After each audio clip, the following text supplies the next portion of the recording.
Jai Hind everyone, welcome to another video class. From the last video, we already came to know about the phenomena of reflection and the laws of reflection.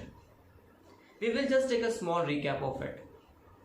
The phenomena of reflection state that when any light ray incident on any plain polished surface or you can say shiny surface, it will bounce back to the same medium but maybe in different direction. So this is the phenomena of reflection, and there are certain laws associated with it. They are as follows. The first law states that angle I is always equal to the angle R.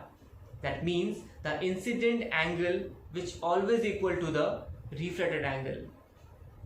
Second law states that the incident ray, which is called incoming ray, the reflected ray, which is also known as outgoing ray, and the imaginary line which is taken perpendicular to the surface. Yes, this is called normal. All three will be lying in the same plane. So this is all about the last class. Today we will extract something more. Extract means what? Yes, after reflection what kind of thing we get? Yes. Now you consider you are just standing in front of a looking mirror. That kind of mirror which is found in your home also. Yeah. So this kind of mirror, you are standing in front of it, what you will see? You will see the same replica of your body. Yes. So this picture is called something. Guess that? Yes, you are right. This is called image. So today we will explore the images. So before starting the images, first of all we need to understand about the light rays. Yes, that means in our surroundings everything cannot be the luminous object. Yes, some are non-luminous also. Non-luminous, by the way, we can say just like any kind of object, just like this marker, just like this hand sanitizer, or you can take the example of a book. Yes, so these all kinds of things are non-luminous, but still you can see, you are able to see all these things. Why? Just because of the light from the other sources who are luminous, just like sun, the bulb inside our home, etc. So we should confirm that which kind of light ray actually comes from any medium. Yes, just like if you want to see this marker in front of a mirror, so this object or this marker will not emit the light. Actually what happened, the surrounding help it to reflect the light. Yes, just like now, just right now, the sunlight is coming through my window. Okay, or maybe inside your home the light will glow. Obviously from these kind of light actually it will fall on this object, and after reflect from this object it will go to the mirror. Actually the reflected light hit to the mirror and then again it will reflect back to our eyes, so that we are able to see any kind of thing, an object. Yes, so this is called the picture we get, and it's called the image. That's why these non-luminous things also considered as a light emitting object. Why? Because the source of light is actually traveling from this object only. Whether it is a luminous or non-luminous. If it is luminous, then directly it will emit the light, or if it is non-luminous, so reflected rays will start traveling from this object. That's why every object taken as a light emitting object. So obtained image also can be of two types. First is a real image. Second is a virtual image.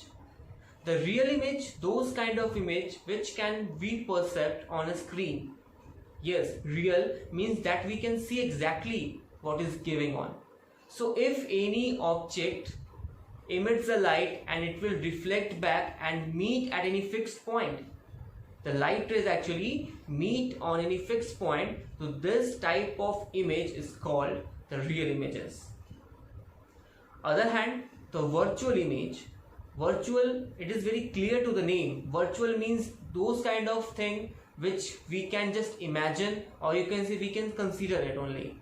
We cannot see actually. So that kind of thing is called virtual. And about the optics, we can say the virtual image, that kind of image, those light rays will not meet at any fixed point. Yes, maybe they will not meet any fixed point, or they will diverge after the reflection. Yes, so these kind of image if formed, so obviously it is considered as a virtual image. They cannot perceived on the screen, but we can see them inside the mirror. Yes, so let's have a look on the live examples of the real and the virtual images. So I am taking here two kinds of mirror. One is concave and one is convex. Let's see which kind of image will form with this kind of mirrors. So I will take a normal screen. Okay, what I am already talking about, we will perceive the image on the screen only.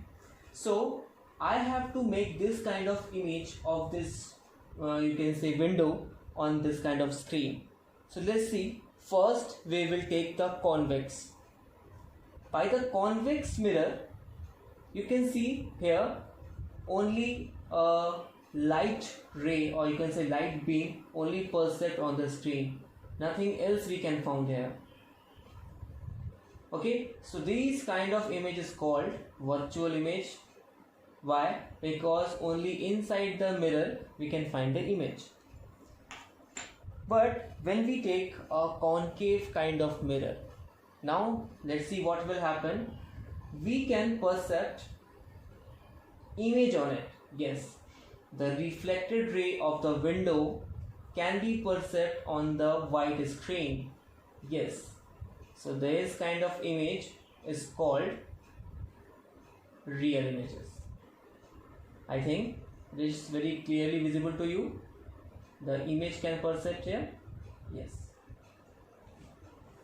Okay, so by this experiment we can conclude that the real images are those kind of images which can obtained on the screen, and the light rate should meet at any fixed point. Yes, if I am showing you, so it will be look like that. Yes, you should point down this kind of notes. Yes, the real images, that means they will meet on any fixed point, or they can perceive on the screen. This kind of image is called real images. And if you are talking about a virtual image always we can say diverge, or they will not meet at any fixed point. That's why we just consider it can be happen, or it can be made like that. We cannot actually perceive the image on the screen. Okay, so this is all about real and virtual images.